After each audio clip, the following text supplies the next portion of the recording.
မင်္ဂလာရှိတော့မနက်ခင်းစောစောပါအားလုံးမိတ်ဆွေညီကိုမောင်နှမအရောက်ချင်းစီတိုင်းပေါ်မှာဖယားစီကလာနဲ့မင်္ဂလာကောင်းကြီးမင်္ဂလာအထူးခံစားရပါစေဒီနေ့မနက်ခင်းကျွန်တော်စင်ကျင်ထားတဲ့နှုတ်ကပတ်တော်ကျမ်းစာကျမ်းပိုက်နှစ်ပိုက်သုံးပိုက်နဲ့ခွန်အားပေးခြင်းပါတယ်။ကောင်းစဉ်ကတော့ဖယားရဲ့ဂတိစကား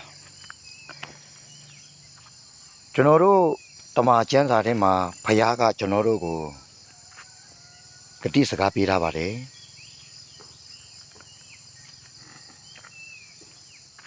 ဖယားက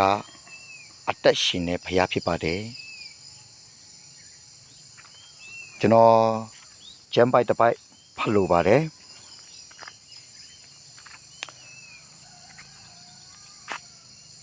50ခုမြောက်သောစာလံပိုက်ငယ်15အမှုရောက်သည့်ကာလ၌ငါကိုပတ္ထနာပြုလော့ငါဒီကဲလွတ်မည်တင်းဒီလေငါကိုချီးမွမ်းလိုက်မည်ဟုမိန့်တော်မူ၏တဲ့ဖယားရဲ့ဂတိစကားအမှုရောက်သည့်ကာလ၌လေချစ်တော်ညီကိုမောင်နှမအပေါင်းတို့ငါ့ကိုပတ္ထနာပြုလော့လေငါဒီကဲလွတ်မည်လေတခါတလေမှာချစ်တော်မိတ်ဆွေညီကိုမောင်နှမအပေါင်းတို့ကျွန်တော်တို့တွေကအမှုကြီးတော့အမှုတကယ်ကိုမတတ်နိုင်ခါမှဖယားစီကိုဆုတောင်းတယ်